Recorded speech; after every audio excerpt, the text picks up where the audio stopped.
Eccentric and outrageous are perhaps two of the kinder adjectives Mr. Quentin Crisp, my guest this afternoon, has heard used to describe him.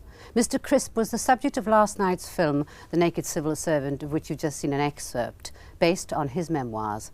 He was a self-evident homosexual in the early 30s, when, as Mr. Crisp says, other men searched for signs of effeminacy on themselves as if for lice.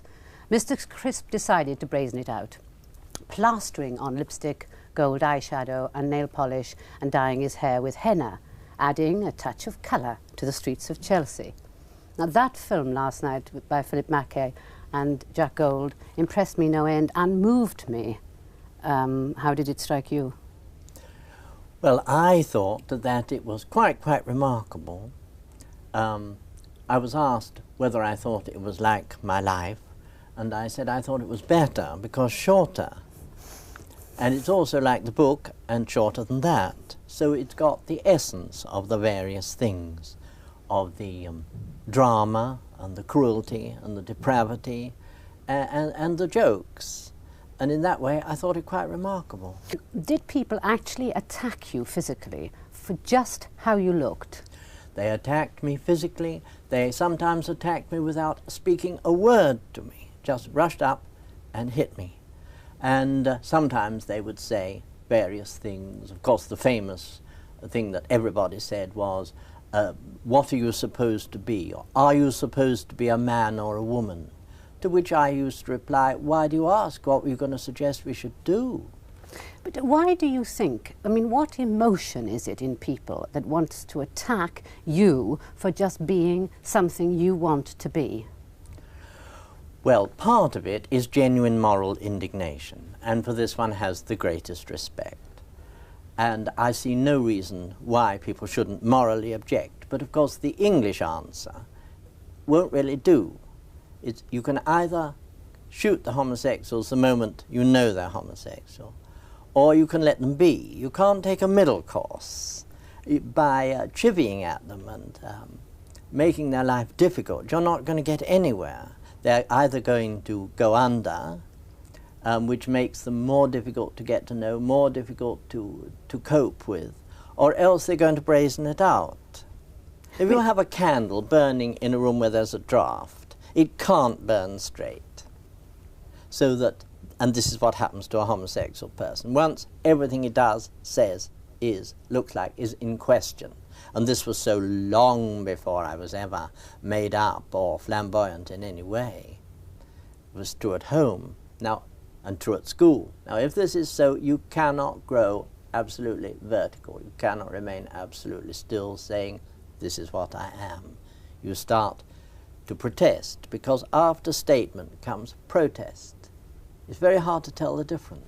Well then, why did you, though, you see, dress so flamboyantly when a lot of homosexual males, certainly at that time, were remaining incognito?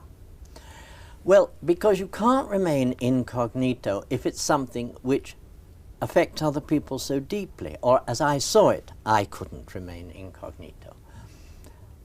People said, why do you bother? It's your concern. It's nothing to do with them. Well, with 50 or 60 people walking behind me in the street, you can't say it's nothing to do with them. It's absolutely vital to them. But they were eaten up with it. Yes, but were you then crusading? Were you saying, I am who I am and I must tell you who I am? First of all, I was merely being who I was. Then when I found the protests were so strong, that was the time it seemed to me that it was necessary to live out my life, getting up and going to work and buying my food in the shops and going home again, so that somewhere there would be someone who could be seen on the one hand to be homosexual and on the other hand to be part of life. I would be on a bus and people's reactions were so strong that I used to say to them, if you like, I will get off. But even people like me cannot walk everywhere. But you see, I'm still a bit puzzled, I suppose, because did you get something of a kick out of it then, that you knew people were going to stare at you? The kick I got out of it, because the difficulty is, that I know I'm not only speaking to you, I'm speaking to the world. Therefore, I must never say the kick I got out of it was that I felt I was right. I couldn't do otherwise. I never had any feeling of making a choice. Once my existence was in question, I felt it has to be stated. You see, it's very difficult for anyone like yourself who's born into a world where your destiny is already set. This is the way you are. Very difficult for you to understand the situation. I have to ask you to say to yourself, supposing it got round to you that your friends had said, if I'd known she was a girl, I'd never have asked her. I mean, leaving her alone with the children. I mean, someone should have told me. You would then think, this is absurd. I must find a way of letting everyone know I'm a girl. I can't be in this position where they are being friendly to somebody else of the same name, since they don't know who I really am. So you then grow your hair long and wear stockings and a skirt, and everyone can see you're a girl, and then they needn't get mixed up with anything so terrible. So it's the same for me. I couldn't go to people's houses disguised as a human being when I knew perfectly well that if they knew the truth, they would ask me not to come again. Well, then, you see, you chose to put a lot of makeup on at a time when, if women put a lot of makeup on, they were accused of being tarty. It was even said she is cheapening herself in order to get men. This was the difficulty. At first, of course, I didn't think about this at all. I just thought, this is the way. Since I can't, when I'm asked how I am, shake hands with people saying, I'm homosexual, how are you? I felt that we must have something whereby they can see it before they ever get here, and they think, well, that's it, now we'll deal with it in our own way. We will either pretend it hasn't happened, remark on it, or sidestep the whole issue by simply not meeting such a person. It's true that, of course, immediately it got to seem that I was wearing the makeup in order to attract men. It wasn't true, because, of course, no man ever speaks to a person who is made up, a man who is made up in the street. If you're going to have relations with men, you've got at any moment to be passed off as somebody's nephew. I was nobody's nephew. Now listen then, you describe yourself as an effeminate homosexual. Does that mean you wanted to be a woman? Originally, yes. I would like to have been a woman, and now that you can have the operation practically on the national health, it would be quite different for me. Would you have had that operation? Oh yes, if you could have waved a wand over my head and turned me into a woman, my whole life would have been self-evident. It would all have been of a piece. This is what Miss Morris says. Nothing would have been in question. I would have been able to walk the way I walk, speak the way I speak, without any remark. Whereas I, personally, don't ever remember a time when I wasn't being made fun of. Mm. I now know, of course, that part of this was my special background, family life, environment. I had middle-class, middling parents living in the suburbs. But I assure you that if I had gone like that to describe something I was saying, all my brothers and sisters would have fallen on the floor. What do you mean, because did they know about homosexuality? No, because it would have been weird, far-fetched, theatrical, ostentatious. They certainly had no idea of what the trouble was one day going to be. And one has to remember that though my parents did lack understanding to an extraordinary extent, they cannot be blamed. They tried to prepare me for the world they knew. So no one ever said, when you grow up, you will go out into the world and there you will meet people as mad as yourself, and I can only hope you get on with them, because they didn't know there were people as mad as I am. They didn't know there was this far-fetched world in which I would actually be able to, not only to get on, but to make a living and to have friends and to appear on television. But you see, you did set yourself aside in a way because of your looks, I think. didn't you? And by doing that, I mean, I don't know whether you said it or whether it was said in the film by someone else, that an exhibitionist has no friends. Well, I didn't ever say it, but now I know that an exhibitionist must be prepared to have no friends. In fact, I didn't pay the total price. As soon as I saw what the public reaction was, I knew the price was going to be great. I didn't know it was going to be as great as it was. I didn't know there were going to be crowds in the street. But in the end, amazingly enough, I haven't paid the total price. I have not been without work or without friends.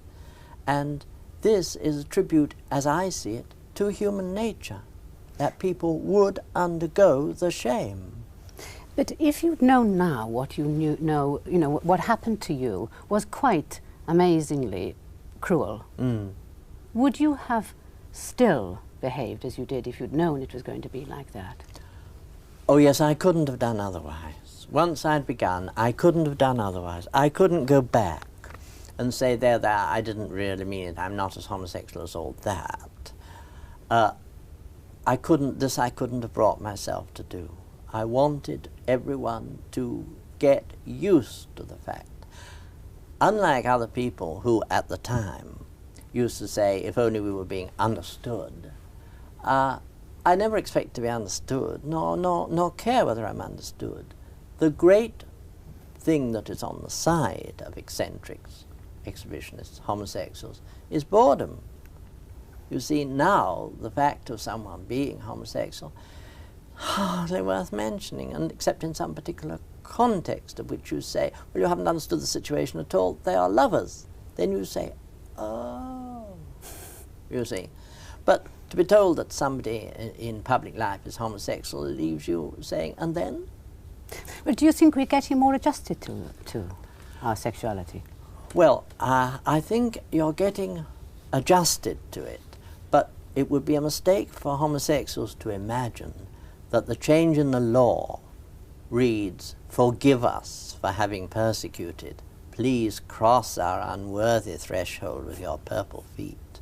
Because the message reads, the place has become a mess, you'll love it. Going back to your dark, damp prison of eternal love, if it's a prison, who do you think are the prisoners? Do you think mostly women are, or mostly men are?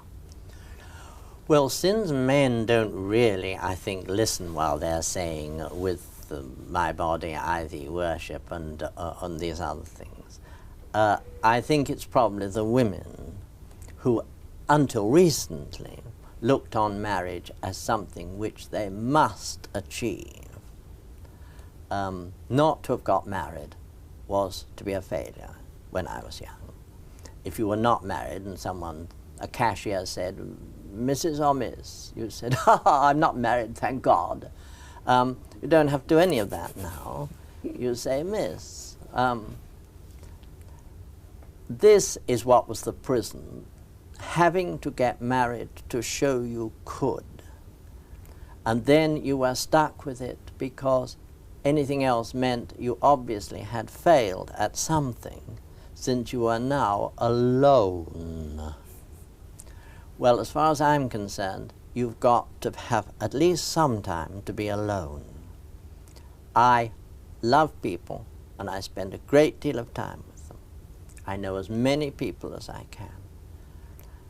But I have to be alone sometime. The two things go together. This doesn't mean that I've seen through people, or I'm only pretending I like people and really I want to be alone. It doesn't mean any such thing.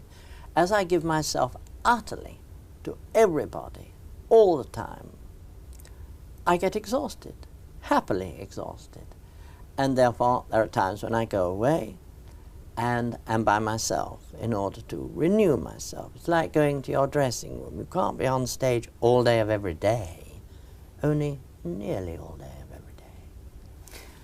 When you said you wanted to be a woman, that was my ambition.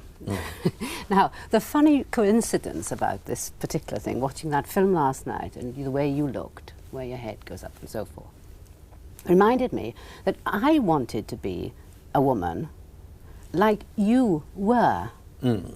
Now, You must have based your woman, I think, on a fantasy. I think this is so. Nearly all homosexuals of this kind, by the way, first of all, we have to make a public statement, since I'm not only addressing you. Nothing I say must be thought to be typical of homosexuals, because there's no such thing. They're people. So what I say isn't even typical of people. It's just my view. But I think if you're an effeminate homosexual and have, at least in the beginning, because it wears off after a while, the world touches you, you know how to get on, you know how to get a job, you know how to form your relationships, and you say, I'm effeminate, but I know I am not a woman, you must take what you're given from me. Then when you do that, you're in the clear. But while you wish you were a woman, you are working away at it. You see, a woman can, if necessary, hammer a nail into a plank of wood. But a homosexual must never do this, because this is the clue. He might just as well be a man. So you sit there, there's the nail, and there's the piece of wood, and you wait. You did, didn't you, base yourself, though, on a fantasy, like, say, a film star? Film stars seem, in some extraordinary way, to have gone out to meet the fantasy. When you give homosexuals the opportunity to dress up, they never dress up like people. No. The tarlatan boas and the spun glass hair and heels persecution high are worn. And the strange thing is that even at the time, Miss Garbo and Marlene Dietrich never looked like women. This is absolute nonsense. And now, the drag acts still do it. Yes, that's right. I've noticed this. Now, I have not seen a woman go like this in the last 25 years, and if I did, I would think either it's a man in drag or it's a woman who hasn't been happy since 1926. But you see, this is exactly what I was coming to, is that my idea when I was younger is that I wanted to be that sort of woman. I wanted to capture... A vamp. A vamp. Exactly the word. And it was only later that I settled down to the idea that I wasn't going to be a vamp of all the men in the world. That's right. Well, this is what I wanted, and what, as far as I know from talking to other effeminate homosexuals, the one who come to see me and say, do you think I would look nice in black? Do you think I should do my hair this way or that way? Those all seem to me still to want to be this divine being. And the interesting thing from your point of view is why homosexuals do it. And the interesting thing from my point of view is, where did it come from? Who invented Marlene Dietrich? No one in the world has ever worn a tarlatan boa. Only she.